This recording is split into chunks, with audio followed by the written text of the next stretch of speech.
जीवन का पल पल समर्पित कर देने वाले आदरणीय नरेंद्र मोदी जी, जिन्होंने इस देश पर शासन नहीं किया बल्कि सेवा की, इस देश के गरीब की, उपासना की, इस देश के मिट्टी की, और साधना की राष्ट्र के उत्थान की। उन्हें इन पंक्तियों के साथ मैं सादर आमंत्रित करता हूं। वसुधा का नेता कौन हुआ, भूखंड विजेता कौन हुआ, अतुलित यशक्रेता कौन हुआ, नव धर्म प्रणेता कौन हुआ, जिसने न कभी आराम किया, विघ्नों में रहकर काम किया, राष्ट्र नायक, युग पुरुष आदरणीय नरेंद्र मोदी जी, देश के यशस्वी प्रधानमंत्री जी, सादर आमंत्रित करता हूं।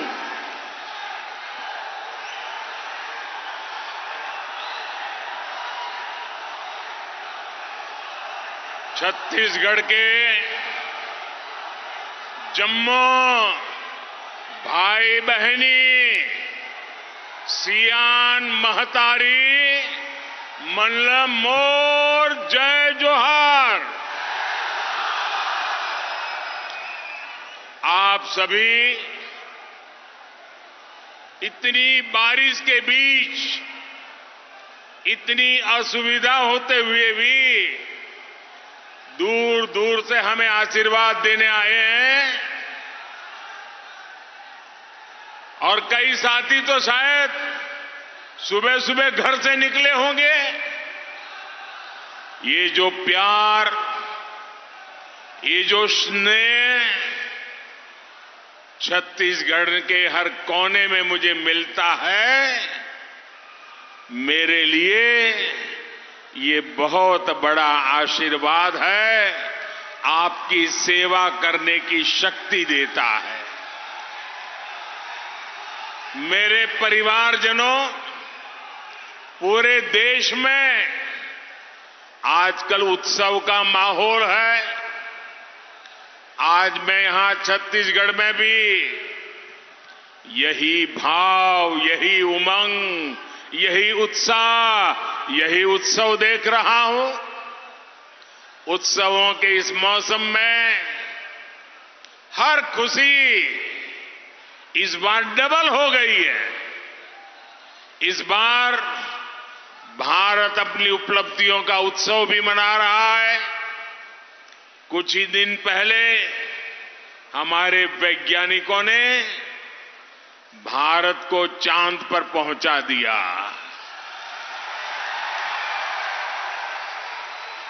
भारत का चंद्रयान वहां पहुंचा जहां दुनिया का कोई देश नहीं पहुंच पाया था। और जैसे हमारे छत्तीसगढ़ में लोग कहते हैं ना, छत्तीसगढ़िया सबसे बढ़िया, वैसे ही आज दुनिया के लोग कह रहे हैं भारत का चंद्रयान सबसे बढ़िया। साथियों, इन सफलताओं के बीच भारत ने G20 शिखर सम्मेलन का सफल आयोजन किया। सफल G20 हर देशवासी की तपस्या का परिणाम है। 140 करोड़ भारतीयों के परिश्रम का परिणाम है।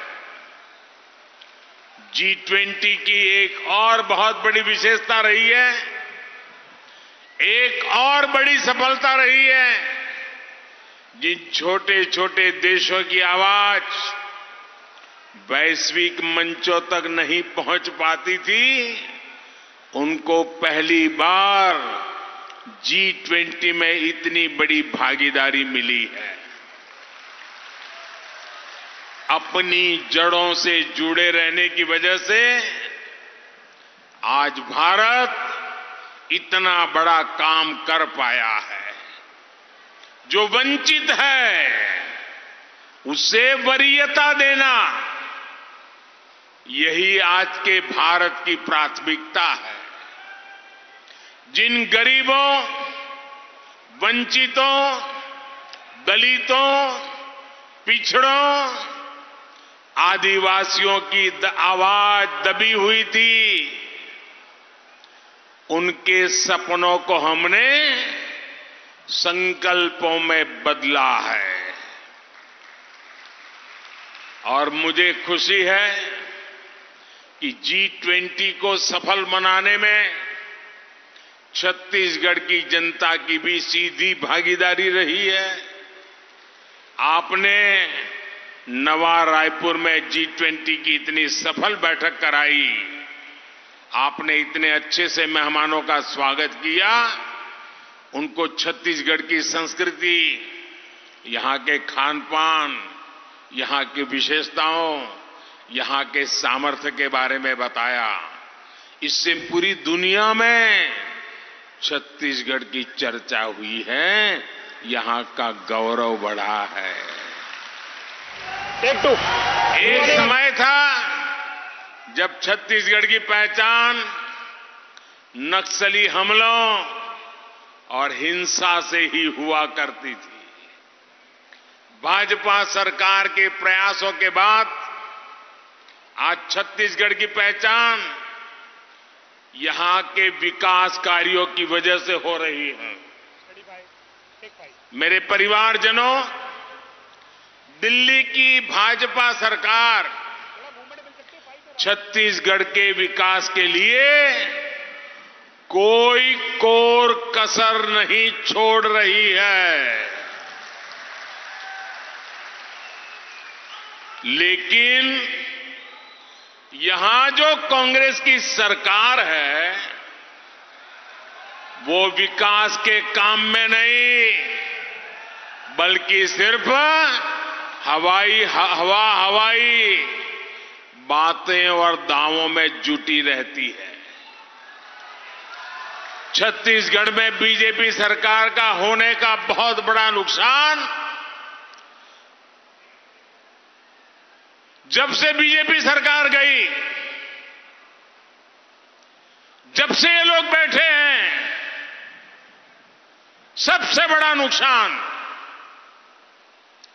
मेरे छत्तीसगढ़ के भाइयों बहनों को उठाना पड़ा है, मेरे नौजवानों को उठाना पड़ा है।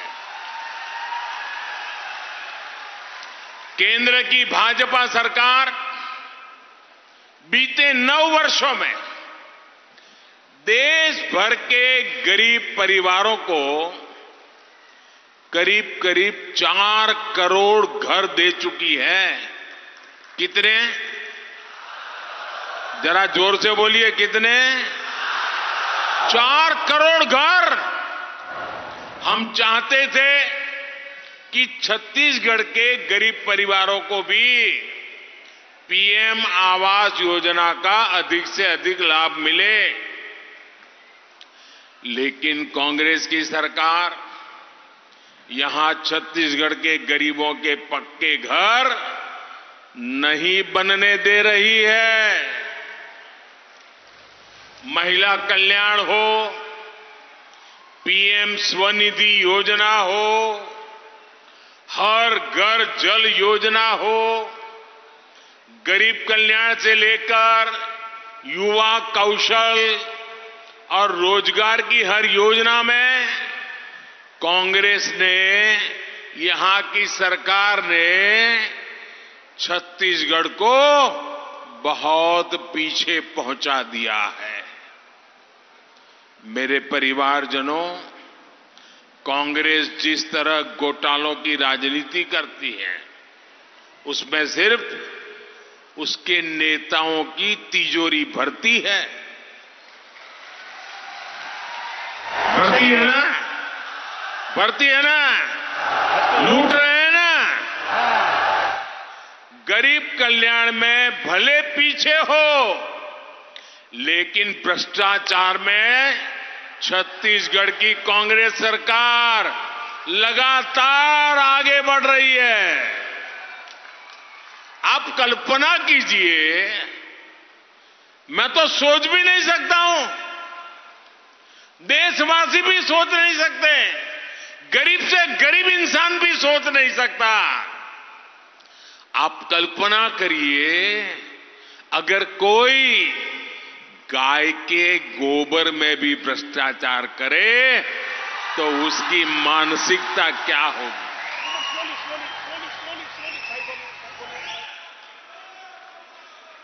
छत्तीसगढ़ की बहनों से वादा तो किया था शराबबंदी का, लेकिन कांग्रेस ने शराब की बिक्री में ही घोटाला कर दिया।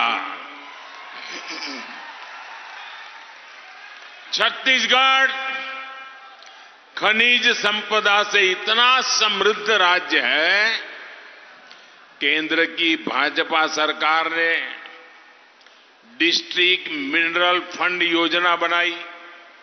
हमारा मकसद था कि जिन जिलों से खनिज संपदा निकलती है तो उसका एक हिस्सा उसी क्षेत्र में विकास के लिए खर्च किया जाए।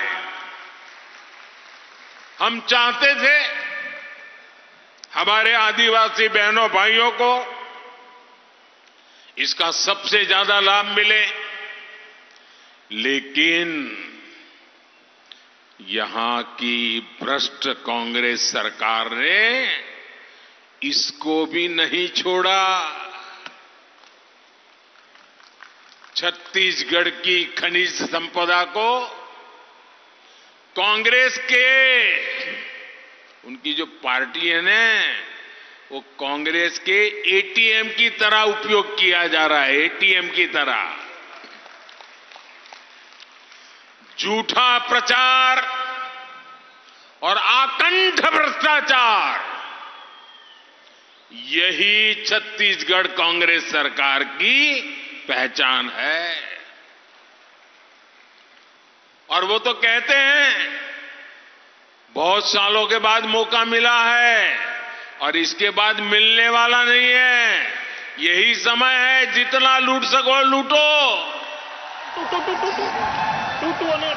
बढ़िया। मेरे परिवारजनों, कांग्रेस का ट्रैक रिकॉर्ड और भाजपा का ट्रैक रिकॉर्ड आपके सामने है। 50 साल से भी पहले कांग्रेस ने देश से गरीबी हटाने की गारंटी दी थी कि नहीं दी थी भैया? इंदिरा जी के जमाने से गरीबी हटाने की बातें कर रहे थे ना। कांग्रेस तब भी हर चुनाव इसी गारंटी पर लड़ती थी और आज भी इसी गारंटी पर लड़ती है। अगर कांग्रेस अपने जमाने में अपना काम ठीक से करती तो आज मोदी को इतनी मेहनत नहीं करनी पड़ती।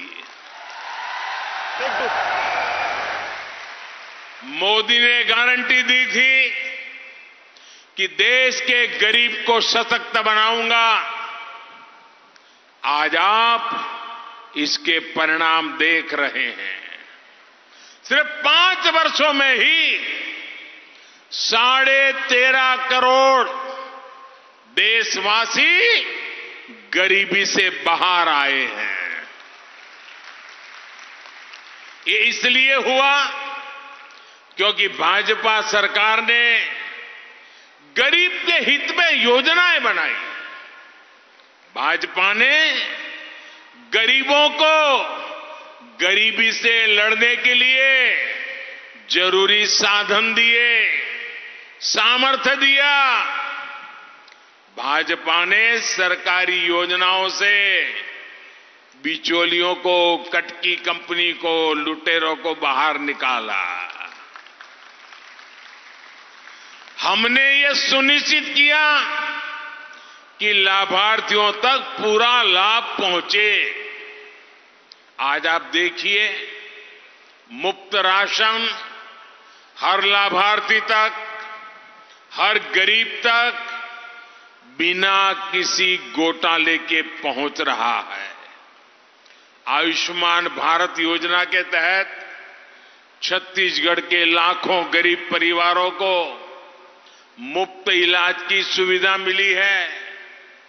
जो कभी गैस सिलेंडर की कल्पना तक नहीं कर सकते थे, उन तक गैस कनेक्शन मुफ्त में पहुंचाया है। अभी कुछ दिन पहले ही उज्ज्वला योजना के लाभार्थियों के लिए सिलेंडर 400 रुपये सस्ता किया गया है। कल ही केंद्र सरकार ने 75 लाख नए उज्ज्वला कनेक्शन देने को मंजूरी दी है। जिन परिवारों में विस्तार हुआ है या परिवार में विभाजन हुआ है, वो भी रह न जाए, उसकी चिंता अभी से शुरू कर दी है। और इसका बहुत बड़ा लाभ हमारी छत्तीसगढ़ की बहनों बेटियों को होने जा रहा है। मेरे परिवारजनों, छत्तीसगढ़ में अच्छी सड़कों, अच्छी रेल व्यवस्था, बिजली, ये सारी सुविधा बहुत जरूरी है। जब दिल्ली और रायपुर दोनों जगह भाजपा सरकार होती है, तब ऐसी सुविधाएं तेजी से आखिरी गांव तक पहुंचती है, गरीब से गरीब तक पहुंचती है। आज अभी मैं सरकारी कार्यक्रम में से आ रहा हूं। उस सरकारी कार्यक्रम में मैंने जिन परियोजनाओं का लोकार्पण किया, वो सारी परियोजनाएं हमें छत्तीसगढ़ को नई ऊंचाई पर ले जाने की ताकत देती है, छत्तीसगढ़ के गरीबों का कल्याण करने की ताकत देती है। थोड़ी देर पहले जो कार्यक्रम हुआ, उसमें कुछ साथियों को सिकल सेल काउंसलिंग कार्ड भी दिए गए हैं। सिकल सेल एनीमिया एक ऐसी बीमारी है जो माता पिता से बच्चों तक जाती है। आदिवासी परिवारों में ये बहुत बड़ी चुनौती रही है। ये आदिवासी युवाओं के स्वास्थ्य और स्वाभाविक विकास को प्रभावित करता है। इसलिए भाजपा सरकार ने पहली बार इससे मुक्ति के लिए, सिकल सेल से मुक्ति के लिए मेरे आदिवासी भाइयों बहनों बच्चों को मदद करने के लिए एक राष्ट्रीय अभियान शुरू किया है। इसके तहत आने वाले 3 वर्षों में 7 करोड़ साथियों की जांच की जाएगी। हमने संकल्प लिया है कि आदिवासी माताओं बहनों बच्चों को सिकल सेल की इस बीमारी से मुक्ति दिला करके ही रहेंगे। मेरे परिवारजनों, भाजपा की प्राथमिकता छोटे किसान है, आदिवासी किसान है। भाजपा का निरंतर प्रयास है कि छोटे किसानों की उपज और वनोपज उसको महत्व मिले, उन्हें अधिक से अधिक दाम मिले। अभी दिल्ली में G20 के लिए जो मेहमान आए थे, उनको हमारी राष्ट्रपति आदरणीय द्रौपदी मुर्मू जी ने एक बोझ दिया था। दुनिया के बड़े बड़े नेता भोजन के लिए पधारे थे और हमारे राष्ट्रपति जी ने उनको क्या खिलाया? कोदो, कुटकी, रागी। हम जो अपने परिवारों में खाते हैं, जिसे मोटा अनाज कहते हैं, जिसको आजकल हम श्री अन्न कहते हैं, और जो हमारे छोटे छोटे किसान छोटी छोटी जमीन के टुकड़ों पर उगाते हैं, जो मेरे आदिवासी भाई बहन उगाते हैं, हमने इन मोटे अनाजों से बड़े बड़े नेताओं का स्वागत किया है। भारत का श्री अन्न, आपके खेतों में उगने वाला श्री अन्न विश्व की पोषण और पौष्टिक सुरक्षा का ब्रांड बने, ये मोदी का मिशन है। Ready to take. हमारे आदिवासी बहन भाई जंगल से जो उत्पाद इकट्ठा करते हैं, ऐसे उत्पादों के बेहतर दाम देने के लिए भी भाजपा प्रतिबद्ध है।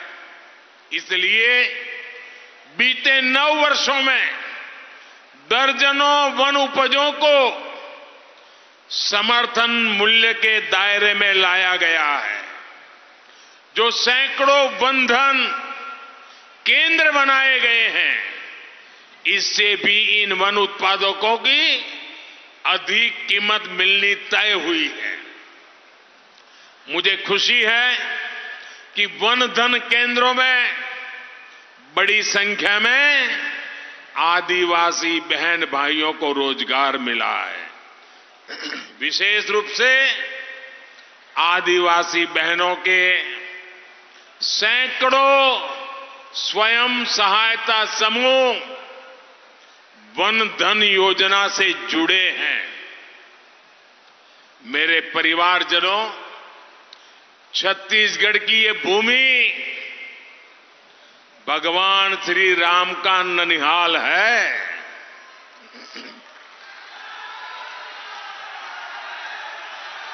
माता कौशल्या का भव्य मंदिर यहां है। आज इस पवित्र भूमि पर मैं आप सभी भाई बहनों को हमारी आस्था हमारे देश के खिलाफ जो साजिश हो रही है, उसके प्रति जागरूक करना चाहता हूं। जिन लोगों को आप सभी ने पिछले 9 साल से केंद्र सरकार से बाहर कर रखा है, जो लोग लगातार चुनाव हार रहे हैं, वे लोग अब आपसे इतनी नफरत से भर गए हैं कि उन्होंने आपकी पहचान, आपकी संस्कृति के खिलाफ ही मोर्चा खोल दिया है। इन लोगों ने मिलकर एक इंडी गठबंधन बनाया है। कुछ लोग इसे गठबंडिया गठबंधन भी कहते हैं। अब इंडी गठबंधन ने तय किया है कि वो भारत की सनातन संस्कृति को समाप्त करके रहेगा। यानी जो संस्कृति हजारों साल से भारत को एक किए हुए है, सत्ता के लालच में ये लोग अब उसे तोड़ना चाहते हैं। सनातन संस्कृति वो है जिसमें भगवान राम सबरी को मां कहकर उनके झूठे बैरों को खाने का आनंद लेते हैं। सनातन संस्कृति वो है जहां राम वनवासियों को, निषाद राजगृह को अपने भाई से भी बढ़कर बताते हैं। सनातन संस्कृति वो है जहां राम नाव चलाने वाले केवट को गले लगाकर धन्य हो जाते हैं। सनातन संस्कृति वो है जिसमें वानरों की सेना श्री राम की शक्ति बढ़ाकर लंका विजय का कारण बनती है। सनातन संस्कृति वो है जो किसी परिवार में हुए जन्म को नहीं, बल्कि व्यक्ति के कर्म उसको प्रधानता देती है। गांधी जी से लेकर स्वामी विवेकानंद तक, देवी मां अहिल्याबाई होलकर से लेकर मीराबाई तक, हजारों हजार साल ये सनातन धर्म, सनातन संस्कृति हर किसी को प्रेरित करती रही है। ये सनातन संस्कृति है जो संत रविदास और संत कबीरदास को संत शिरोमणि कहकर अपना गौरव बढ़ाती है। हमारे यहां छत्तीसगढ़ में ही बहुत बड़े स्वतंत्रता सेनानी हुए थे, श्यामलाल सोमजी। उन्हें प्रथम जंगल सत्याग्रही कहा जाता है। श्यामलाल सोमजी का जीवन सनातन से ही प्रेरित था। हमारे छत्तीसगढ़ के ही शहीद रामादीन गौंड का तो नाम ही सनातन का प्रतिबिंब रहा है। ऐसी सनातन संस्कृति को समाप्त करने का ऐलान इंडी अलायंस के लोगों ने किया है। छत्तीसगढ़ के लोगों को, देश के लोगों को इनसे बहुत सतर्क रहना है। ये भारत की हजारों साल से चली आ रही संस्कृति को मिटाना चाहते हैं, ये भारत को मिटाना चाहते हैं। मेरे परिवारजनों, आज पूरी दुनिया में भारत की धूम है। दुनिया भारत में निवेश की हर संभावना को तलाश रही है, लेकिन यहां कांग्रेस की भ्रष्ट सरकार, केंद्र के काम में रोड़े अटकाने वाली सरकार रहेगी तो छत्तीसगढ़ को इसका लाभ नहीं मिल पाएगा। छत्तीसगढ़ के युवाओं को यहीं पर बेहतर रोजगार मिले, छत्तीसगढ़ निवेश आकर्षित करने में अग्रणी हो, इसके लिए यहां भाजपा की सरकार बनना आवश्यक है। ये जो समय आया है, इसको छत्तीसगढ़ को चूकना नहीं है। छत्तीसगढ़ को अटल जी ने जिस भाव के साथ बनाया है, अब मोदी को उसी भाव के साथ विकसित छत्तीसगढ़ बनाने का अवसर देना ही ये आप लोगों से मैं प्रार्थना करता हूं।